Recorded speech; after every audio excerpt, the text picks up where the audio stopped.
Hello, welcome to my virtual studio. I'm Kathleen Tebow. I'm a CRNA in Palm Beach Gardens, Florida, originally from Massachusetts. And today I want to share with you how to make a Whiteline woodcut print.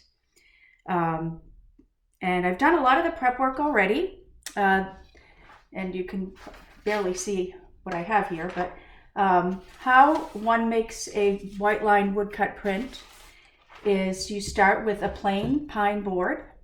Pine is very easily accessible, and it's a nice wood to carve because it's rather soft, easy on the hands, and it accepts the paint very nicely.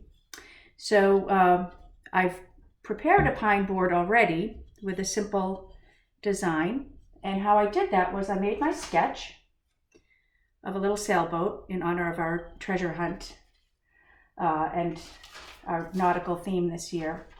So I made my sketch, and then I traced the sketch because, as you may imagine, when you're making a print, you have to reverse the image. So I traced the sketch, I reversed the tracing paper, and then using carbon paper, imprinted this design onto this wood panel. Then using a very, very sharp 11 blade X-Acto knife, I carved out each of the darkened lines to make my reversed image. So now I'm gonna affix the printmaking paper to the wood and to the block, and we're gonna start painting. It's really fun. And I've prepared a little palette here of watercolor. This is actually a medium called gouache. It's watercolor that contains some chalk, so it gives the paint a much richer quality, which I kind of like. Some people prefer the more translucence of a watercolor, and that's fine too, whatever you like. And here's a small piece of printmaking paper, which is a misnomer actually, because the paper is made of cotton fibers, so it's very soft, it's very absorbent, also accepts paint very well. And this is called Reeves BFK, and you can get it from any art supply store. And I'm gonna just make this piece of paper just slightly larger than my board. So I'll just cut.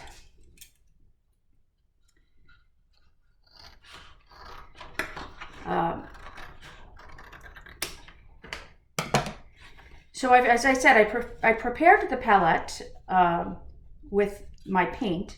I haven't actually mixed it yet. The fun thing about making a print is you can just use your imagination and think of any kind of colors that you like. So what I'm doing here while I'm talking is I'm pinning with push pins, pinning this printmaking paper to the block, and that is it does what's called registering, meaning that the paper is not going to shift around and cause a lot of blurriness in the image. So I've got the paper is pinned to the board and registered. Now what makes Whiteline woodcut prints different from other kind of printmaking is, well, first of all, it's the only art form, the only creative art form, I should say, that was 100% established in the United States of America. Much like jazz, gospel, the musical arts, this printmaking, in the past, artists followed more of a Japanese style. And the difference there is that in Japanese printmaking, the register, as I mentioned here, the register is our pins. The register is actually a square frame. And then for each color that you have in a print, it's a block that's inserted in that frame. So you can probably imagine how complicated that is. So about 105 years ago, to be exact, in 1915, there were about a half dozen artists in this small fishing and artist colony of Provincetown, Mass, who sought to simplify that technique. And you can tell that they were probably, well, at least half of them, I think maybe more, were women, because they used very practical things like an easily obtained piece of pine. And their equipment was very simple: a silver spoon, a dropper for water and I actually have a 5cc syringe that I use to dilute my my watercolor paint. And there you go. So some of them were Blanche Lazelle, Farrell Sibley Worthen. A couple of guys were Oliver Chafee. And a lot of their relatives, a lot of their descendants still live in Provincetown, still create Whiteline prints. So it's very exciting. Okay, so I pretty much like my colors that I've made. So I'm going to get started. What we'll do is I apply one color at a time, and watercolor dries very quickly. So I have to work pretty quickly. So I think I'm going to do, I have my variety. I guess you can see them now. My variety of brushes. I find myself usually using a much smaller brush than I would have originally thought. So I'm going to start with the water. So I'm quickly applying this nice ultramarine blue. And here we go. What's also nice about the woodcut, the Whiteline, the pine board, is it usually has a pretty strong grain, and it leaves a very nice texture to the paint. So, or to the print. So I'm working kind of quick, trying to stay in the lines.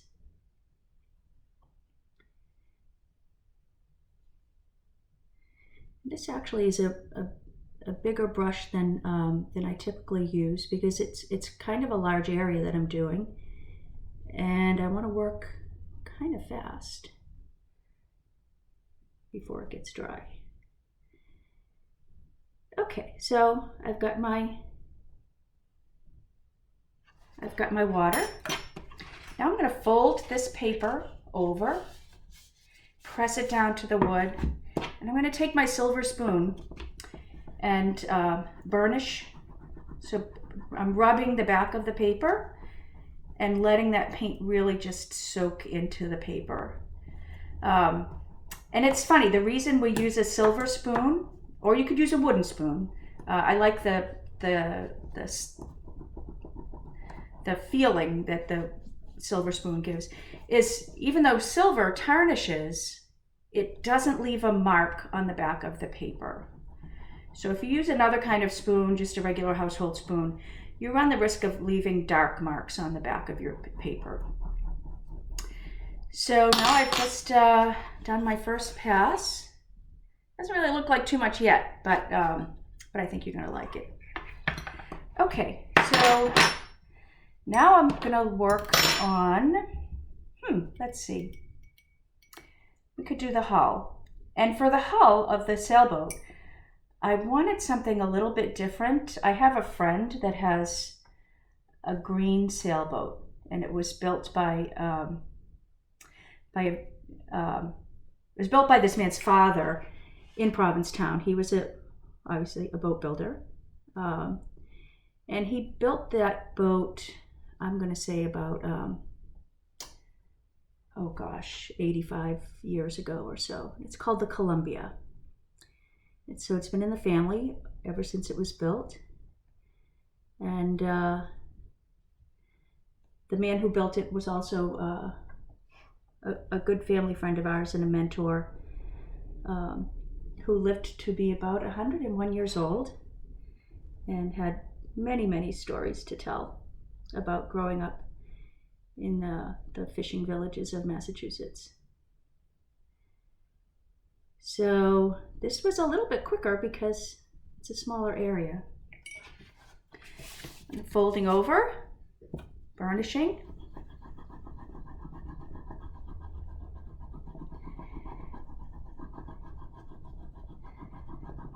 So how I got into this, it's interesting. Like I said, I grew up in Massachusetts. Nice. Here's the hall. And I come from a very, very big family, and many of them are artists, painters, writers, playwrights. My mother went to art school at Mass College of Art and was an art teacher until she met my husband. My father. And they married and raised a big family. So lots of art runs in the family. And I didn't initially think I caught the gene. I was much more scientific. So ergo the nurse anesthesiology. But about actually 5 years ago, I thought, let me try to do something that's not healthcare related, Boy Scout, Cub Scout, Girl Scout, soccer mom related, something just for me. So I took this workshop about Whiteline prints, and it just was by sheer serendipity that it was the 100-year anniversary of the Whiteline print. So I've had a lot of fun with it the last 5 years, and I really enjoy making things and donating them to the foundation and to PAC, and helping to support our profession while I'm having a lot of fun painting. So I'm doing the sky. The sky is very big. So trying to work fast.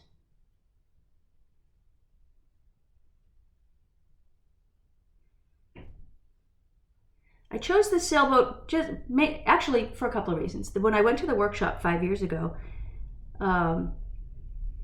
my instructor had us just do a little tiny exercise, and mine was a sailboat. So I'm kind of going back to the roots here.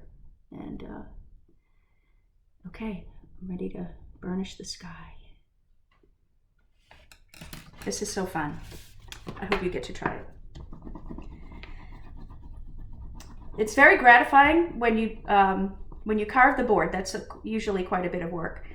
Carve the board, and now you have this blank surface, this plain,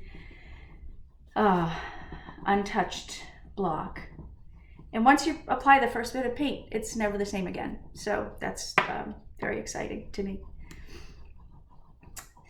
Okay, so sky.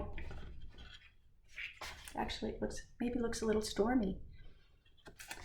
And when you can always revise your block if the spirit moves you, and you can change things around, add clouds, add seagulls, whatever. And I'm going to take a little break because I have to refresh my water. Well, that was quick. So I keep clear water here because I'm cleaning my brushes as I change colors. So now it looks like all we have left are the sails. And I'm going to try something a little different here. I guess you would imagine most sails are white. So I've got my white all mixed up here. But I think I want to add a little something extra. So I've got a little crimson here that I'm going to put in the big well. Just a little tiny bit. And then I'm going to take this white and give it a little bit of interest.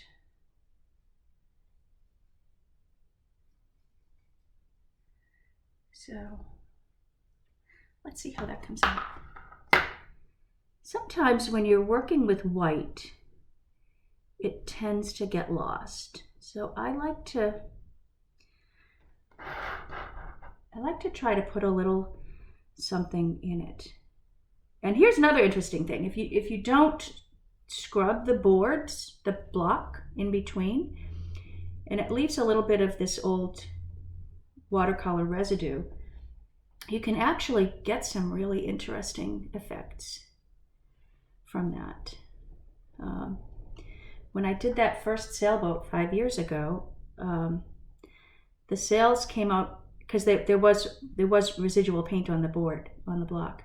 The two sails came out. One was like silver and the other appeared gold, even though I was using white. So it made me think of that childhood song about making new friends, keeping the old, because one is silver and the other's gold. It's kind of fun doing this because, you know, you can just kind of wander off and think about life and just kind of have fun with it. Here we go. Almost done. We're almost done here. So it's a little bit pink. And the other color I put out for myself here was a little violet, which I kind of like a lot. So let's see what happens with that. It's still in the same warmth group as the pink or the crimson. So let's see. I hope you're enjoying this as much as I am, because I'm really having a good time. It's a beautiful day here. It's quite hot and humid. We had a huge storm yesterday, but everything is fresh today. And I'm really glad you're in my kitchen with me, also known as the virtual studio. I like this counter height, so this is pretty much where I do most of my painting, is right here in the kitchen. And if there are people around, which I'm all by myself today, but I can paint and entertain, and that's even twice as fun. So, last one. And if you have any questions, or if you want to learn more about this this technique, you can always just reach out to me. I'm very available through the NA Foundation website.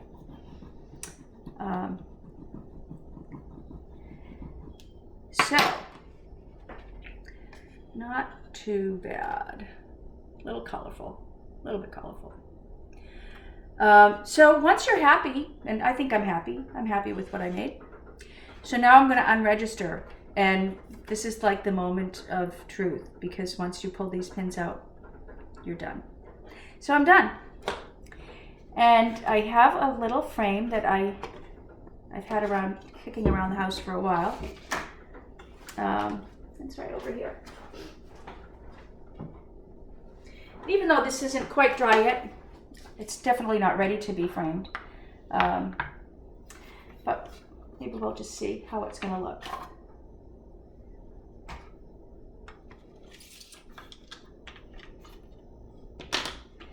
And since I'm making this pretty early in the year, maybe we can have it on our virtual treasure hunt.